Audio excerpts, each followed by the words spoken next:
If you want to support the show, you can go to mwpnews.com/support, where you can pick up my latest book, Succession Planning, and all my other books that have previously been released on Kindle for only $2.99 each. Thank you.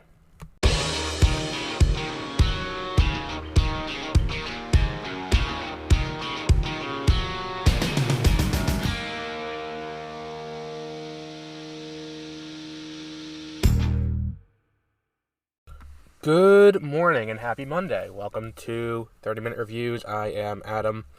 Sorry about the lack of episode last week. It was a birthday for someone in my family, and I was busy all day. I didn't have time to record. But we've got some of the biggest news from the last 2 weeks today, plus a look at the box office, plus a look at, some of the stuff coming to theaters this week. Now, we're going to talk a lot about one of the stories today. I can tell you that right now. So let's start out with our first story. You know what? Let me reorder them because I think that the first story and the last story really go together. So let's start out with the first story. New Jurassic World movie in development. Now, we got this news late last week. They were making another Jurassic World movie. And following... here's the thing about Jurassic World. I'm not the biggest Jurassic World fan on the planet. That honor on this show definitely goes to Peter. And I don't think it's Jurassic World, it's Jurassic Park as a franchise, and I think that his interest kind of... I don't want to speak for him, but I think his interest kind of wanes down as we go further along, where it's like, I think he definitely likes the first movie in Jurassic World, but I think he liked the second too. But they're making a new one. It's being written by the guy who wrote the original Jurassic Park, whose name I didn't write down, and it's so far into development that it could potentially hit a 2025 release date. Or pre-production, I guess would be the right word. Now, I'm not entirely sold on the idea of a Jurassic World 3. I'm not entirely... or a Jurassic World 4, I guess. It is a new cast, and it is a new, everything. But I think that where these last movies kind of left off, I'm not super thrilled to see it. I think the prospect of starting fresh is kind of enticing, but I think where this movie leaves off, it doesn't leave the world in a place where there's a ton of room to really explore. Like, it's a very weird situation to be in. Unless it's going to be, now they've rounded up all the dinosaurs and they're like, alright, let's just do Jurassic World again. And it's like, yeah, but like, we saw what happened last time when, David Wallace and Cassie's mom from Ant-Man sent, their kids to Jurassic World with Bryce Dallas Howard. Like, we learned that, like, this is not a great idea. But whatever. I mean, look, they're gonna milk this franchise for as long as it makes money, and that's just the way of the world now. Eventually, we're gonna reach a point where, movies and video games are going to have the bubble's gonna burst on these giant budgets. But I don't think today is that day. And I think this movie will come out. I think this movie, if it's good, I don't think it makes above $750 million. If it's bad, I could see this cratering out and kind of killing the franchise in a big bad way. Because let's look at Fast X, which is the other big marquee franchise for Universal. Like, the most recent entry didn't do a ton of money. I want to say it did like $600 million because I think Peter had it, or one of us had it in the movie draft last year. And, like, it's one of those things where you take Fast and the Furious knowing it's not going to do great with the Metacritic score, but it will do good with the box office. And even the box office was kind of, based on our scoring system, not terrific. But, if that's having issues, and I would say Fast X is more consistent with the quality that we've come to expect from Fast and Furious. Like, I wouldn't say it's worse than Fast Saga or Fate of the Furious or Furious 7 or Fast 5 or anything like that. Like, it's more in line with what I went into the movie expecting. Like, it got fast cars, I'm here for this, and I would say that, like, the villain's engaging in a way that it really isn't all the time. So, it's one of those weird situations where it's like, I don't... If that movie if that franchise is starting to fall off in terms of money,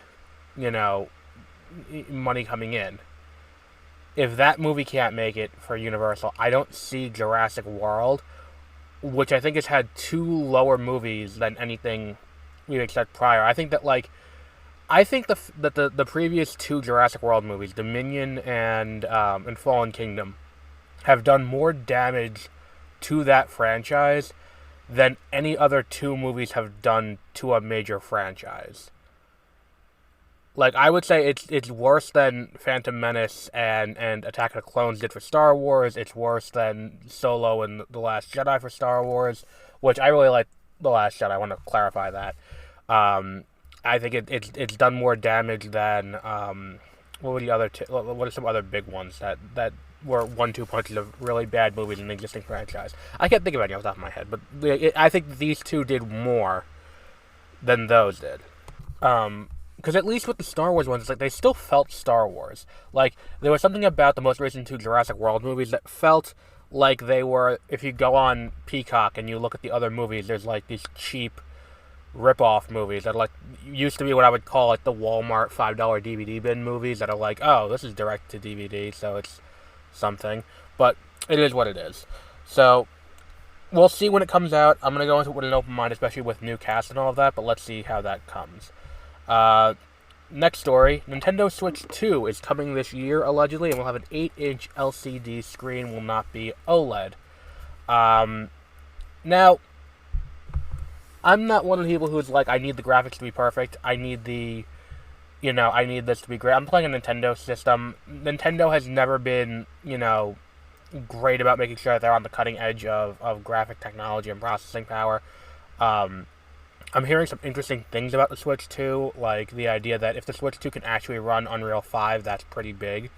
And if it can actually run, there was another thing that was on there, was a tech demo, and I was like, oh, that's pretty cool if the Switch can actually run that natively on the console and it's not cloud streaming. It could be cool.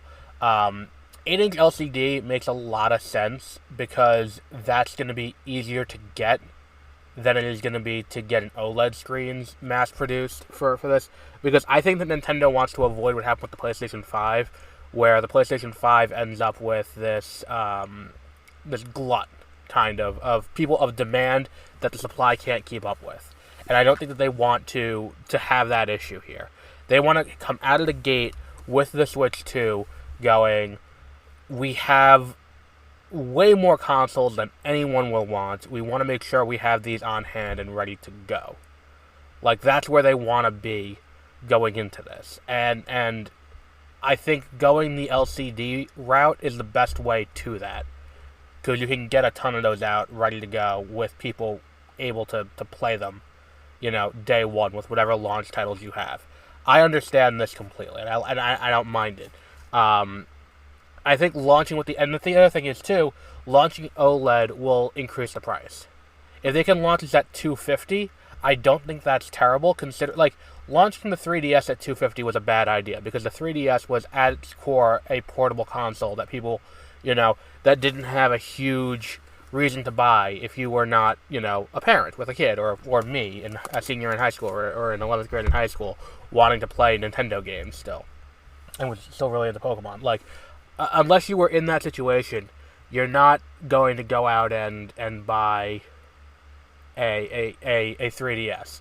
And they had to bring the price down after 11 months or something like that, if I remember correctly.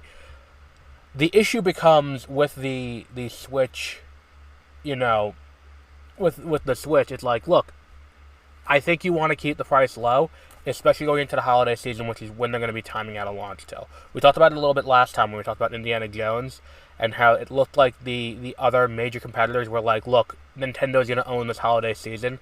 We want to have something there to be bought, but at the end of the day, we do want to have it where, we don't want to, get our numbers destroyed by Nintendo.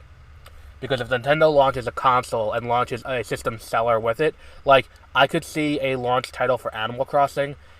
I think that's the clearest way for them to sell systems. If they can come out with an Animal Crossing that can hit... I think Animal Crossing hit at the exact right time, because it was in the middle of the pandemic, or it was toward the beginning of the pandemic, people were stuck at home. I think they're going to try and replicate that, because I think that's the smartest way forward for them. Get out a new, what's it called? Get a new Animal Crossing out, and then use that as the system seller. Be like, look, we have a new Animal Crossing. Because it's been, since that came out, we haven't had any word on what they're doing. There was that DLC pack, but what's that team working on? Or do you do, we're doing a new Mario Kart? Because since Mario Kart 8 Deluxe, yeah, there's no way the entire team is working on Mario Kart, on the booster packs. There's no way that's the case. I would assume that's a small sub-team working on that. And now they're done. I wouldn't be surprised if the timing of that lines up where if we have a launch, title of Mario Kart on the Switch 2, like, that's something where that team could have been doing just polish work on that game for a year. In the same way that we saw Tears of the Kingdom come out with no bugs or minimal bugs. I'll say it, no bugs. I didn't encounter a single bug while playing that game. And the fact that happened was because this team spent a year just doing polish. And if that's what they're doing with this, that could be a huge thing to launch a game that big with minimal stuff. And the thing is, too, I think there's a possibility that if it is Mario Kart, I think they go the Smash route. I know there are detractors who are like, I don't want to see Nintendo Kart. I do. I mean, because look, Mario Kart's great. I love Mario Kart. I play Mario Kart 8. I bought the booster pack before I even had the Switch Online expansion. My issue is, like, there are only so many times you can do the Mario tracks. If you want to make it bigger, you do have to expand into other franchises, which they did a little bit with the Villager and with Link and, with Mute City and stuff like that. You gotta go bigger. You gotta go elsewhere. Do tracks based on Pokemon. Do tracks based on that. And what would be cool is if we got confirmation of this early in the year and we got periodic updates throughout the year of here are shit that's going to be in that game. I don't think it's likely going to happen. I'm just speculating. I think one of those two titles ends up being a launch title, or a 3D Mario ends up being a launch title. And that's what it is. I could also see them launching an upgraded version of Scarlet and Violet as a launch title. We'll see, though. Our third story, before we go on to the other news of the week, is Barbie not being nominated for Best Picture. The Best Picture nominees, or the Academy Award nominees came out last week, and we didn't really talk about them here. We did a special episode where we talked about the, what's it called? We did all the Oscar nominees, and we talked about it briefly, the fact that Barbie was not nominated for Best Picture. Or was nominated for Best Picture, but Greta Gerwig was not nominated for Best Director, and Margot Robbie was not nominated for Best Actress. And to which I say, look, I enjoyed Barbie. I really enjoyed Barbie. I saw that movie. I liked it a lot. I went on the special fan screening. I really enjoyed that movie. I don't think Ryan Gosling should have gotten nominated to play Ken. Like, especially now that we're seeing the trailer for the Fall Guy so much, I'm like, oh, this is just Ryan Gosling doing his thing. And he does it well. I'm not saying that he doesn't do it well. But I think Ryan Gosling probably is out of his depth in that category to begin with. And look, let's be real. It was a very strong year for movies. We were looking at, we talk a lot about how strong last year was for video games. It was equally strong for movies. And to that end, there's only 5 for Barbie. There's only 5 category nominees for Best Director. I think my issue is, with Barbie, there are scenes in the movie that are just kind of not terrific. And I don't want to presume anything, but I think if you were to ask Greta Gerwig, hey, did you think going into this that you were going to get nominated for Best Director? I don't know that she would say she would. Because, I would say this is not her strongest movie. I mean, look, I liked it. But I would say Lady Bird is better directed, and I would say Little Women is better directed. I don't think this is her strongest outing. And if she didn't get nominated for those, she wasn't getting nominated for this. There was that the thing that I come back to with this is there's a car chase that happens in this movie where it's this weird, car chase. it's shot like a Nissan sales event ad. And it's like, oh, well, it's not great looking. Like, that right there is something that's going to impact your ability to get nominated for Best Director. And if Chad Stahelski can't get nominated for Best Director for John Wick, then I don't think she can get nominated with that under her belt. With that in that movie. Like, that's a massive, I don't know about failing, but it's a massive blemish to that movie, is that scene. That and the weird part where they're running around in the Mattel office, and I'm like, at that point I'm watching, I'm like, oh, the twist is going to be this is still the Barbie world that they're in. But no, because everyone was acting so weird. But it is what it is.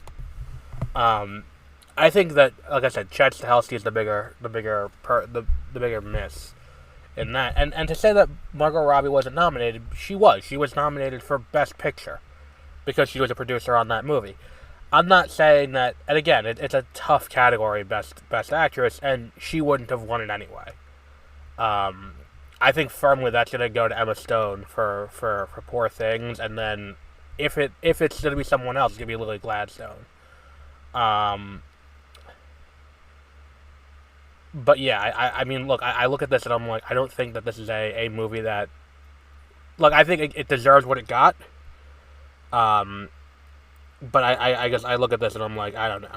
Like, I look at this controversy and I'm like, look, there's plenty of other movies that don't get nominated that did not get the, well, what the fuck? Why didn't this get nominated? And what this feels a lot like is, especially Barbie getting nominated for Best Picture, is it feels a lot like when Black Panther got nominated in 2018. And look, I liked Black Panther. I really enjoyed that movie. It wasn't the best comic book movie to come out in 2018. It wasn't even the best black-led comic book movie to come out in 2018. Because 2018 was also the year of Into the Spider-Verse, and then it was also the year of Infinity War. And Infinity War is a better movie, and Into the Spider-Verse is by far a better movie. But it's animated, so it didn't get nominated. It got nominated because it was a profoundly culturally impactful movie. And that's not something you could take away. But all the money you made and all the impact you had was what the award that movie got. But yeah, we'll end off on that note before we go into our other segments. Let's go in. We have two more stories, but we'll do those after because I want to get into those a little bit more in depth. This week at the box office, Argylle came in first with $18 million, which is not great considering the budget was $200 million. Coming in at number 2, The Chosen Season 4, Episodes 1, 2, and 3, which was a Fathom event that pulled in $6 million. That is very strong. Coming in at number 3, down from number 2, is The Beekeeper, down 21%, down to $5.2 million. Then at number 4 is Wonka, down 16% to $4.7 million. Then number 5 is Migration, down from number 4 to $4.1 million. And then all the way out of the top 5 is Mean Girls, going down from number 1 to number 6 with $4.0 million. Of note as well, American Fiction has jumped 2 spots to number 8 with $2.3 million, which that movie you should check out. We just did a review of it over on Beware of Spoilers yesterday. Definitely worth checking that movie out. It's very, very well made. But yeah, so that's what we have there. In terms of what's coming to DVD this week in the Expand Your Collection section, we have no new major releases listed this week.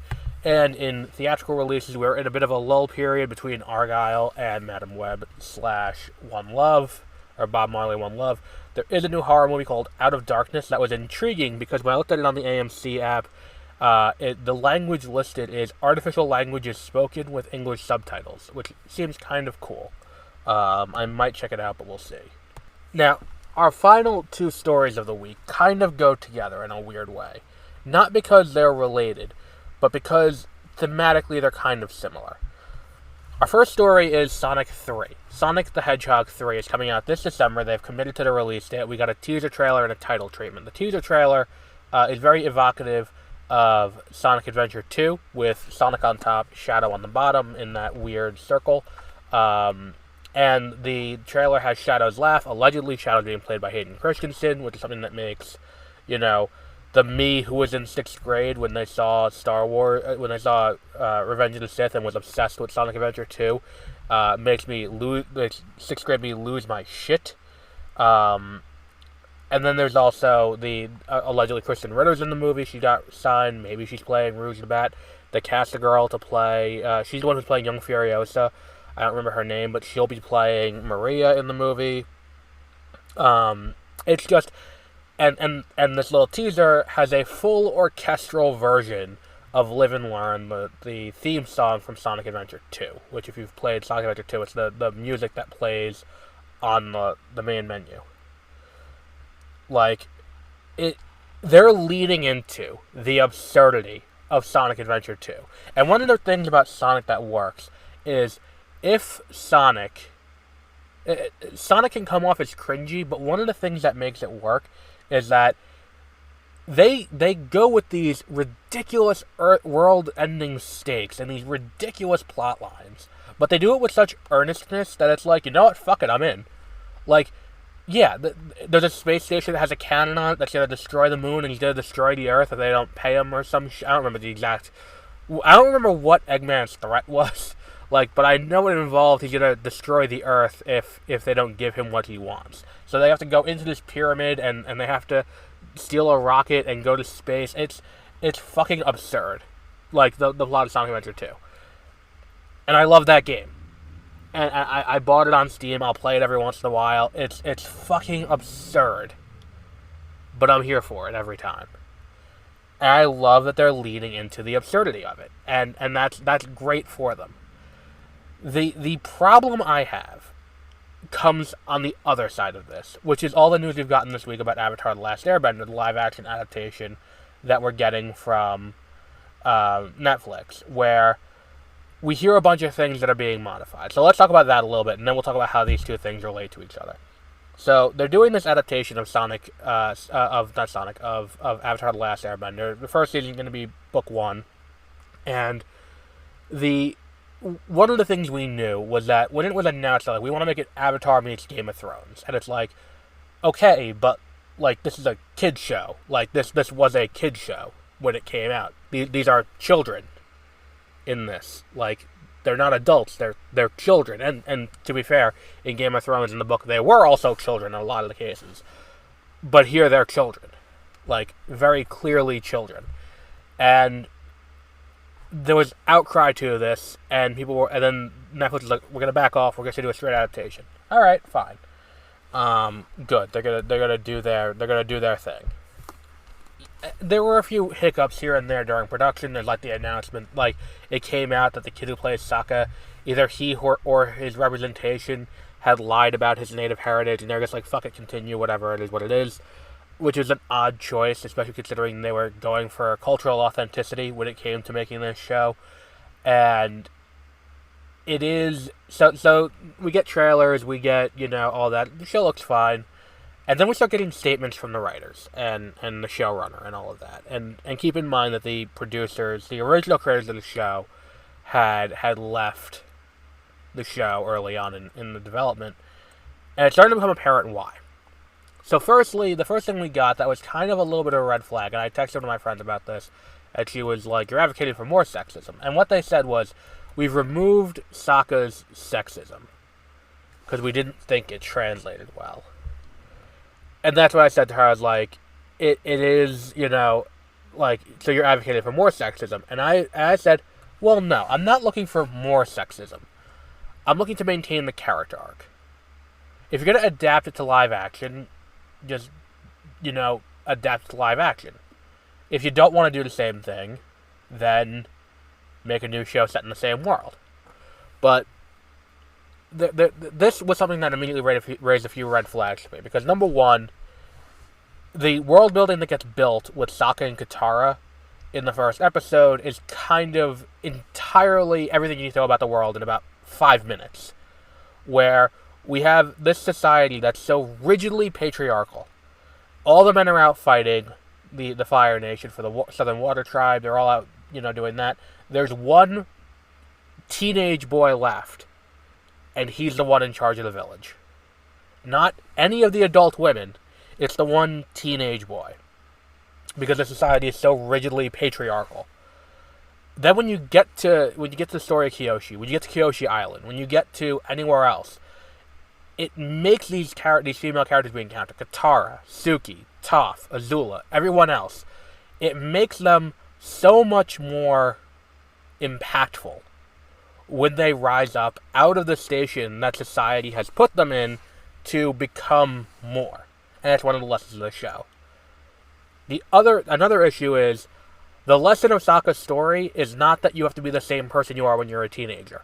In a world where we have people being, kind of indoctrinated by the people like Andrew Tate and the other ultra-misogynists on YouTube and all of that, in a world like that, sending the message that you have to be, you have to be the same person you always were, and you have to kind of be socially aware the entire time, isn't the message you should be sending. You should be sending the message, look, it's wrong to think this way, but it doesn't have to define your entire life. You can grow and evolve. You can become a better person. And it's one of those things where it's look at Season 1 Sokka, or even the first half of Season 1 Sokka. Because, you can sit here and compare Season 1 Sokka, where it's he doesn't let Katara do anything. And then you get to Season 3 at the end, where he's I'm going with Suki and Toph. And they're going to be doing a lot of calling the shots while we're doing this part of the attack. But forget that. Even when you get to the episode Bato of the Water Tribe, in that episode, he's deferring to Katara to help him. Something that he wouldn't have done 10 episodes earlier, or 12 episodes earlier, whatever episode number that is. That's the other issue. And then the third issue was, if they're drawing the line at something that needs to be updated for 2024, at Sokka's too sexist. Because let's be real, his sexism was not that bad, because keep in mind, this was a show for children in 2005. We're not looking at a character who's, sexually assaulting women or anything like that. This is a character who was just very much baked in gender roles that are built into his society, and believing that wholeheartedly. And then his arc is coming to terms with the fact that you don't have to subscribe to that just because society says to. You can learn and grow and all of that. If that's something that they think is not translating well, what else is not translating well? And we have a few answers to that already, because we'll get into that in a bit. But, the show is very anti-imperialist. It's anti-war. They talk about indoctrination. They talk about, all these complex themes. And if Sokka being dismissive of women, and immediately every time being shown up after doing that, is the line that they draw, it's kind of an issue for me. It's kind of an issue for me that, if this is the line in the sand they're drawing, what else got cut? And then we get to the next thing, which is, now we learn Katara, they've altered her character because she was too maternal. And they didn't want women falling into that role. And again, that's the point. It's about her growing out of that. Did they, I'm watching this, I'm did they only watch the first season before they set out to make this, and then they just kind of were well, we'll watch the later seasons when we're adapting those?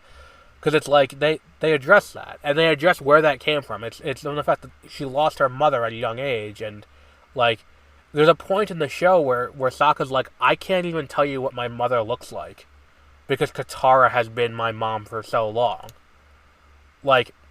And then for her to come to terms with that, as she grows as a character, and as she grapples with the trauma of losing her mother at a young age and her father going off to fight in the war, there is, again, you're losing something there. And then came the third thing, which is Aang. They're okay, well, Aang's gonna be more mission oriented, and we're gonna see the genocide of the air nomads. And I'm just I don't think we need to see that. I don't think we need to see that explicitly laid out, because I think the show does a pretty good job of dealing with the horrors of a genocide and being a survivor of a genocide fairly well without actually seeing what happens. And the fact that they're going to say that Aang is more quote-unquote mission-oriented tells me that the way they're modifying the story is Aang is going to have been at the Southern Air Temple on the day Sozin's comic came, he's going to escape, and then he's going to go into hiding. And then he's going to come out and be like, I need to go, and I need to do that. He's going to be dealing with that. And my issue is, the kid's 11 years old, or 10 years old, and the point of it is, he doesn't understand, or he doesn't want to deal with the responsibility of being the Avatar, because he's a fucking kid.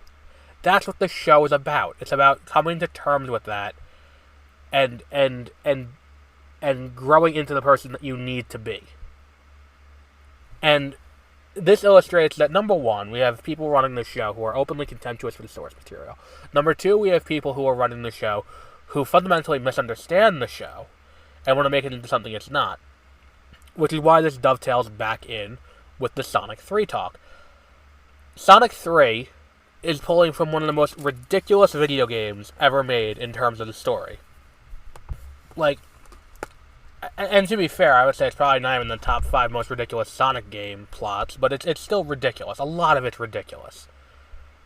But they're leaning into the ridiculous. And they're like, look, this worked. We're going to do this. On the other side of things, you have Avatar, which is like, we're going to strip away the things that we don't think work. Which worked 15 years ago on a children's show. Almost 20 years ago on a children's show. If it worked there, why wouldn't it work here? What's the difference? And the difference is they're just openly contemptuous for the source material. So I've had a lot of things go with this that I'm like, I don't think this is going to work out. And I'm happy to be wrong. Maybe they alter these arcs in a way that fit better. Not fit better, but fit as well. And again, we won't know the answer to that until we're done with the run of this show. But we'll see when it comes out. We'll be watching it at the end of this month. But we'll wrap up there for today. And until our next episode, have a great rest of your week.